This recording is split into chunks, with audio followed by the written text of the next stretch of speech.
Apesar de toda a ciência da fisiologia e do treinamento definir consensos sobre a prática do exercício físico por gestantes, nós ainda vamos encontrar muitos profissionais de saúde refutando a ideia de mulheres gestantes se exercitarem regularmente. Alguns médicos chegam a proibir essa prática, seja por desatualização e às vezes por ignorância mesmo. Nesse conteúdo, eu vou te trazer o contexto desse tema importante para as mulheres, as causas reais e fictícias sobre os questionamentos, mas principalmente as orientações para as mulheres que treinam durante essa fase que sim, precisa de cuidados especiais. Roda a abertura e a gente conversa mais.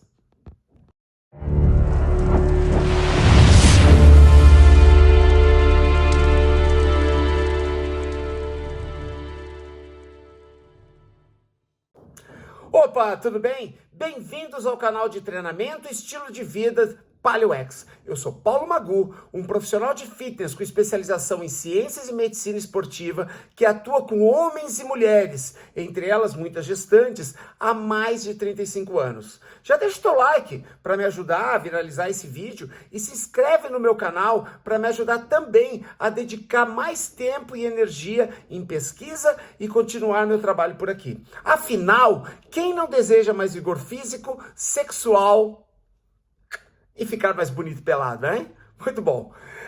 Vamos ao vídeo, então. Se a gente pensar num espectro de teses relacionadas ao treinamento com gestantes, nós vamos encontrar em um extremo aqueles que dizem que, no passado as gestantes faziam de tudo e não dava nada, cada vez mais mimimi. Geralmente, esse tipo de afirmação carece de informação e também leitura histórica. Tá bem? Realmente, no passado, as mulheres grávidas eram mais ativas durante a gestação, muitas vezes sem nenhum cuidado especial. Entretanto, a espécie humana, genética e historicamente, ela tem uma taxa média de mortalidade pré-natal e no nascimento na ordem de 30% no meio natural ou com a ausência das ciências médicas. A partir da evolução do conhecimento sobre enfermagem, medicina, farmácia, fisioterapia, educação física, biologia e tantas outras disciplinas, hoje nós adotamos cuidados e comportamentos que reduzem drasticamente essas taxas de mortalidade. Então sim, não tinha mimimi. Mas que mulher hoje, nos dias de hoje, gostaria de engravidar fazendo de tudo normalmente com a possibilidade de ter um aborto espontâneo em cada 3 gestações? Aliás, é muito comum ter históricos de aborto e natimortalidade em gerações dos nossos avós para trás. É claro que a maioria nega ou não curte falar sobre isso, e eu até entendo perfeitamente, mas essa é uma outra história para a gente conversar.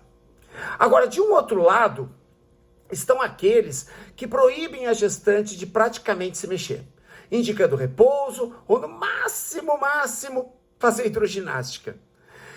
E com tanta informação sobre esse tema, por que são tão conservadores? Pode ser por desatualização acadêmica, inclusive, e até porque são profissionais ruins. Sim, tem mais profissionais incompetentes do que nós imaginamos em qualquer profissão, seja na minha profissão, na medicina, no direito, na pedagogia, enfim. Sempre nós vamos encontrar mais incompetentes do que competentes em cada profissão. Mas tem uma questão que pega e eu concordo plenamente. Se eu fosse ginecologista e a minha paciente perguntasse se ela pode praticar ou musculação, ou treino com acessórios, TRX, crossfit, ou até mesmo continuar na assessoria de corrida lá que ela faz, eu não autorizaria. Sim, eu não autorizaria sem antes conversar com o treinador da modalidade. Por quê? Simples. Eu não conheço o trabalho do profissional e quem iria assinar a autorização para a prática esportiva seria eu, ginecologista. Como médico, eu solicitaria primeiro conversar com o treinador para entender como ele conduz a modalidade, ou até conhecer a modalidade, se eu não conheço, e então orientaria sobre os cuidados específicos do paciente, ou da paciente. Afinal, assim como treinadores não têm as disciplinas da ginecologia na formação acadêmica, os médicos também não têm as disciplinas da educação física e da fisioterapia na sua faculdade, como biomecânica, cinesiologia, fisiologia do exercício, treinamento esportivo, psicomotricidade e mais algumas disciplinas que a medicina não tem e que precisa do treinador, do profissional de educação física para poder, pelo menos, orientar não o que fazer, mas quais são as necessidades da paciente. Agora que eu abri o cenário, que a gestante é protagonista, vamos para a informação e os fatos. Gestantes sem restrições médicas severas podem sim praticar atividade física regular, pois se manter ativa e forte ajuda muito nos indicadores de saúde, como pressão arterial, frequência cardíaca de repouso, troca de gases na respiração, força na cadeia postural, redução das dores decorrentes das mudanças biomecânicas, entre vários outros benefícios. Mas, Magu, qual modalidade é a melhor? Bom, qualquer modalidade que ofereça opções de posição e intensidade para as necessidades da gestante vai ser uma modalidade adequada. Mas quais são essas necessidades? Se você é gestante ou alguém que convive com uma gestante, se liga agora nessas orientações que podem manter ou maximizar a forma física e fisiológica dela. A primeira atitude é possuir a liberação médica para atividade física. Lembra que eu disse há pouco sobre as responsabilidades de cada profissional da saúde? Então, liberação médica é fundamental para iniciar um programa de exercícios. Após isso, você vai buscar um profissional de fitness que seja reconhecido no mercado. Sim, não pega qualquer profissional de fitness sem experiência ou sem certificações, ou seja, aqueles profissionais que não têm um currículo onde mostra que ele estuda. Ele precisa ser reconhecido no mercado, seja pelas suas certificações ou seja pela sua experiência com mulheres. E, de preferência, que tenha experiência com gestantes também. A sua saúde e a do seu bebê não permitem nenhum tipo de amadorismo. Como a gravidez ela altera a relação entre frequência cardíaca e o consumo de oxigênio, fica alterado em relação ao cenário em que ela não é gestante, o monitoramento de intensidade fica um pouco difuso. Por isso, eu indico 2 indicadores para você medir a intensidade. O primeiro deles é, se a gestante usar o monitor de frequência cardíaca, seja a fita no peito ou mesmo o próprio relógio, evite ultrapassar 70% da frequência cardíaca máxima. Eu já falei em outro vídeo como calcular essa frequência cardíaca e o seu treinador certamente sabe fazer isso também. Isso é conteúdo básico da educação física. Agora, se ele não souber, what the fuck? Fuja desse treinador. É um absurdo um treinador não saber calcular a frequência cardíaca máxima baseada numa fórmula simples que se aprende nos primeiros semestres da faculdade. Outra opção é evitar que a gestante treine ofegante. A intensidade, ela deve permitir que a respiração seja regular, seja pelo nariz ou pela boca, mas que seja regular. A gestação, esse é um outro ponto, a gestação provoca lacidão ligamentar por causa da elevação do nível de progesterona. Isso significa que os exercícios de força precisam observar a amplitude dos movimentos e evitar exercícios que a parte dinâmica, a parte que se move no exercício, esteja nas extremidades, como, por exemplo, treinar com os pesos livres. Você vai fazer um exercício de bíceps, a parte dinâmica é a parte da extremidade. A parte distal, ela se mantém estática. Só para orientar vocês, lacidão ligamentar é quando você tem um afrouxamento dos ligamentos. E isso ocorre com o aumento da progesterona na gestação. A gente chama isso de cadeia cinética aberta, quando você tem a extremidade móvel, a porção distal móvel e a porção proximal estática. Prefira exercícios onde a extremidade do corpo esteja estática, como agachamentos. Agachamentos é um bom exemplo, né?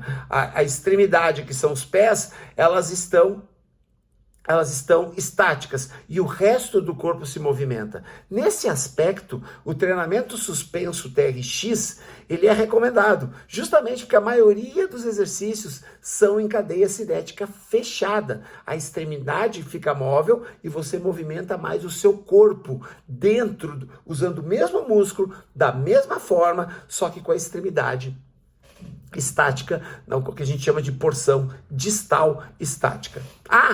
E muita hidratação.